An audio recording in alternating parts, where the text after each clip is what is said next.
Hello everyone, welcome back to online study zone. आज हम इस वीडियो में बात करेंगे पड़ोसी देश बांग्लादेश के बारे में। इससे पहले आपको श्रीलंका, नेपाल, म्यांमार कराया जा चुका है और आज हम इस वीडियो में देखेंगे पड़ोसी देश बांग्लादेश के बारे में, जो कि काफ़ी इम्पॉर्टेंट है। और हम जानते हैं कि भारत के जितने भी पड़ोसी देश हैं उन सभी से ज़्यादा मतलब कि उनमें से सबसे ज़्यादा जो सीमा साझा होती है वो बांग्लादेश के साथ ही होता है। तो ये कहीं ना कहीं काफ़ी ज़्यादा महत्वपूर्ण बन जाता है।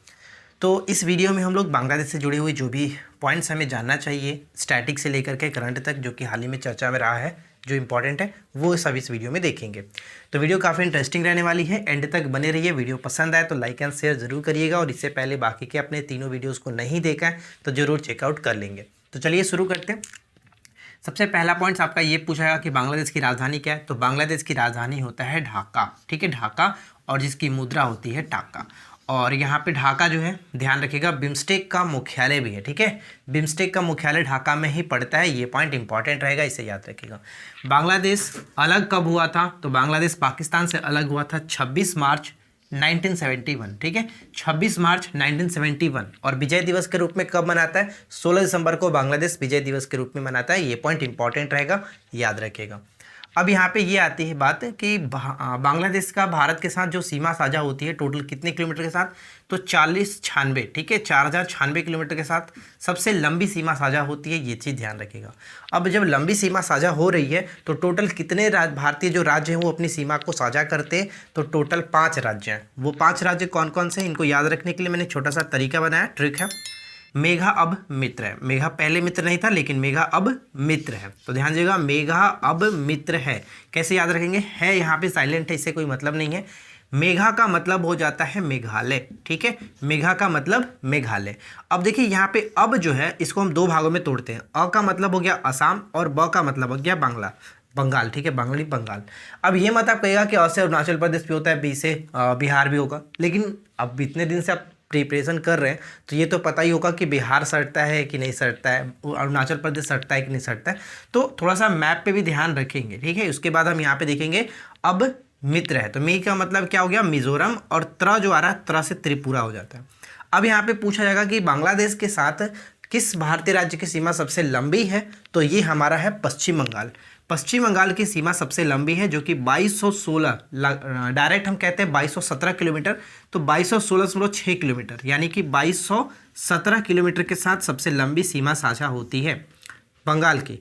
और सबसे कम कौन सा होता है? तो असम के साथ सबसे कम 263 किलोमीटर के साथ सबसे कम। तो ये पॉइंट इंपॉर्टेंट रहेगा, इसे याद रखेंगे। अब बात करते हैं हम लोग बांग्लादेश के राष्ट्रीय के बारे में, जैसे राष्ट्रीय पक्षी, पशु, खेल, पुष्प, गीत क्या है। तो देखिए, पक्षी की अगर हम बात करते हैं तो राष्ट्रीय पक्षी के रूप में मैगपी रॉबिन को जाना जाता है। मैगपी रॉबिन, जिसको हम लोग डोएल कहते हैं, ठीक है, डोएल भी कहा जाता है। ज़्यादातर आपको डोएल ही देखने को मिलेगा, लेकिन ये आप ध्यान रखिएगा, मैगपी रॉबिन ही है, इसी का नाम है डोएल। दोनों में से कुछ भी हो सकता है ऑप्शंस में। पशु की बात करते हैं तो रॉयल बंगाल टाइगर यहाँ के पशु है। और खेल सबसे इंपॉर्टेंट रहेगा, खेल ध्यान रखिए, कबड्डी, बांग्लादेश का राष्ट्रीय खेल कबड्डी। पुष्प क्या है? पुष्प यहाँ का जलीय लिली, जलीय लिली यहाँ पे वाटर लिली, ये आपका पुष्प हो गया। और गीत की बात करते हैं अमार सोनार बांग्ला, अमार सोनार बांग्ला, और इसके रचयिता कौन थे? रविन्द्रनाथ टैगोर जी इसके रचयिता थे। ये चीज़ याद रखेंगे। चलिए एक बार फिर से रिपीट करते हैं फटाक से। तो देखिए, बांग्लादेश की राजधानी क्या है? बांग्लादेश की राजधानी हो जाता है आपका ढाका, और यहाँ की मुद्रा है टाका। ढाका बिम्स्टेक का मुख्यालय भी है। भारतीय राज्यों की बात करें तो टोटल 5 भारतीय राज्य सीमा साझा करते हैं, जिसमें आपका होता है मेघालय हो गया, असम हो गया, जिसमें हम बात करते हैं मेघा अब मित्र है, मेघालय हो जाता है, असम हो जाता है, बंगाल हो जाता है, मिजोरम और त्रिपुरा, यानी टोटल 5 राज्य सीमा साझा करते हैं। सबसे लंबी सीमा साझा होती है बांग्लादेश के साथ 4096 किलोमीटर के साथ, और इसमें सबसे ज़्यादा जो लंबी सीमा साझा करने वाला राज्य है वो कौन सा है? वो है पश्चिम बंगाल, 2216.6 किलोमीटर। तो यहाँ पे डायरेक्ट हम 2217 किलोमीटर कहते हैं। और सबसे छोटी सीमा साझा होती है असम के साथ 263 किलोमीटर के साथ। और यहाँ के राष्ट्रीय पक्षी की बात करें तो डोएल, पशु हो जाता है बंगाल टाइगर, खेल कबड्डी है, और पुष्प जलीय लिली यानी वाटर लिली, और यहाँ का जो गीत होता है वो अमार सोनार बांग्ला, जिसके रचयिता रविन्द्रनाथ टैगोर जी हैं। ये हो गया। अब चलिए हम बढ़ते हैं इधर। अब यहाँ पे देखिए क्या, सबसे लंबी नदी, बांग्लादेश की सबसे लंबी नदी कौन सी है? सूरमा नदी, ध्यान रखिएगा, सूरमा नदी। ब्रह्मपुत्र को जब ब्रह्मपुत्र नदी जो बांग्लादेश में प्रवेश करती है तो उसको किस नाम से जानते हैं, यानी बांग्लादेश में ब्रह्मपुत्र को किस नाम से जाना जाता है, तो इसे हम लोग जमुना के नाम से जानते हैं। ठीक है, जमुना के नाम से जाना जाता है। जबकि गंगा नदी को बांग्लादेश में पद्मा के नाम से जानते हैं। और ये जब दोनों नदी आपस में मिलती है तब उसको किस नाम से जानते हैं, मेघना के नाम से जाना जाता है। ये भी याद रखिएगा, मेघना के नाम से। सबसे बड़ा बंदरगाह कौन सा है, बांग्लादेश का सबसे बड़ा बंदरगाह चटगांव। ठीक है, संसदीय सीट कितने हैं बांग्लादेश में, संसदीय सीटों की संख्या 350। और संसद का नाम क्या है, बांग्लादेश के संसद का नाम जातीय संसद, जबकि हमने नेपाल के देखा था राष्ट्रीय पंचायत। ये चीज़ याद रखिएगा। चलिए, और उसके बाद हमारा यहाँ पे आता है स्टेडियम। तो स्टेडियम में क्या है, बंगबंधु नेशनल स्टेडियम ढाका में पड़ता है, ये इंपॉर्टेंट रहेगा, इसे याद रखिएगा। भारत के साथ युद्धाभ्यास होता है जिसका नाम क्या है, भारत के साथ युद्धाभ्यास का नाम होता है संप्रीति, जो कि इंपॉर्टेंट है। और इसके साथ एक और होता है जो कि बोंगो सागर। ठीक है, बोंगो सागर, ये भी याद रखिएगा। संप्रीति और बोंगो सागर बांग्लादेश के साथ, भारत और बांग्लादेश के बीच।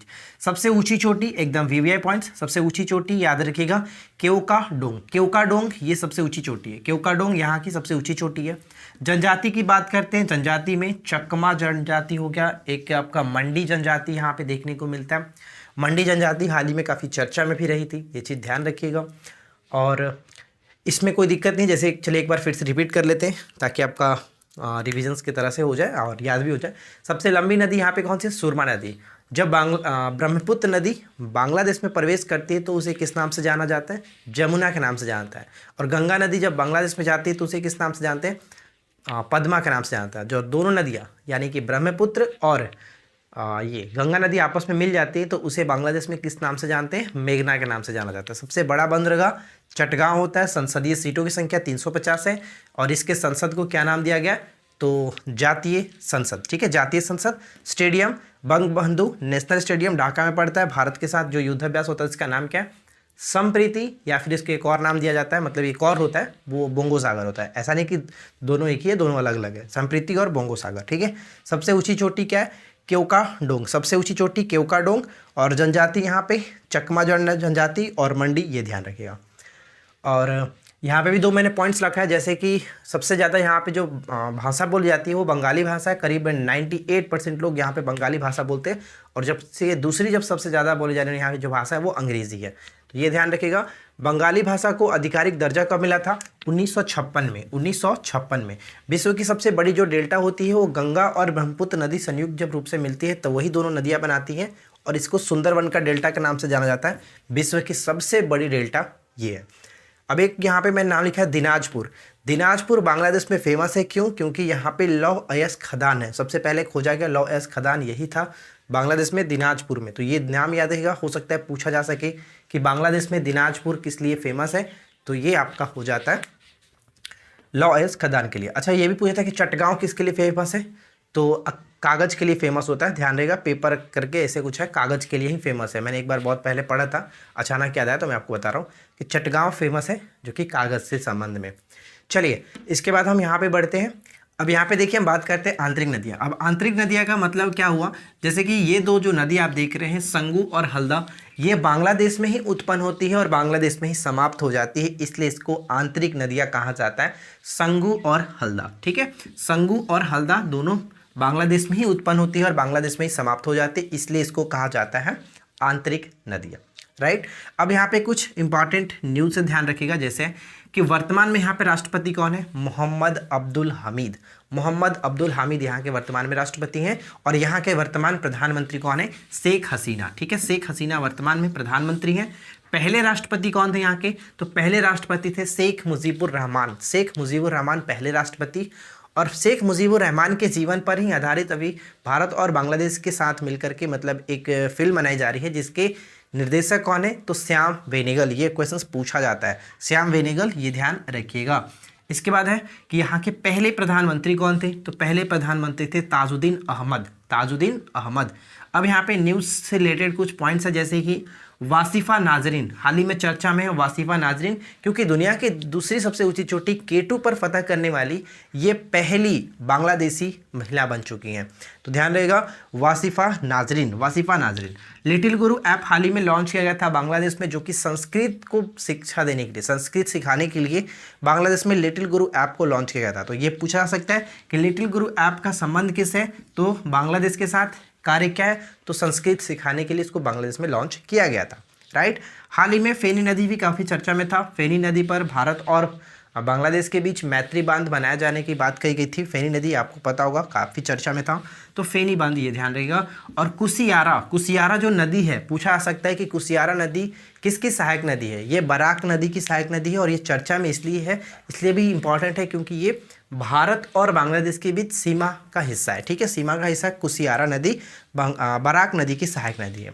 और इसके बाद एक और प्रश्न यहाँ पे देख सकते हैं कि डीडी इंडिया चैनल का प्रसार जो होगा, डीडी इंडिया जो चैनल का प्रसार होगा, वो हाल ही में घोषणा किया गया कि बांग्लादेश के साथ साथ दक्षिण कोरिया में भी प्रसारित किया जाएगा।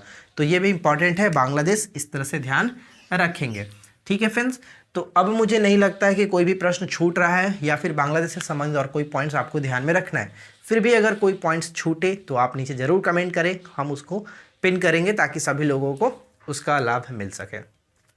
अब हमने देखिए पड़ोसी देश, 4 पड़ोसी देशों के बारे में डिस्कस कर लिया है। बाकी जो भी बचे पड़ोसी देश है उस पर हम अलग अलग वीडियो बनाएंगे, तो आप लोग हमारे साथ बने रहिए। अगर वीडियो पसंद आए तो इस वीडियो को अधिक से अधिक लाइक करिए, अपने फ्रेंड के साथ शेयर करिए। चैनल पे पहली बार आए हैं तो सब्सक्राइब करके नोटिफिकेशन बेल आइकन को ऑल पे सेट करिए। हम मिलते हैं आपके साथ इसी प्रकार के किसी और वीडियो में नेक्स्ट टॉपिक के साथ। Thanks for watching, keep learning, have a good day.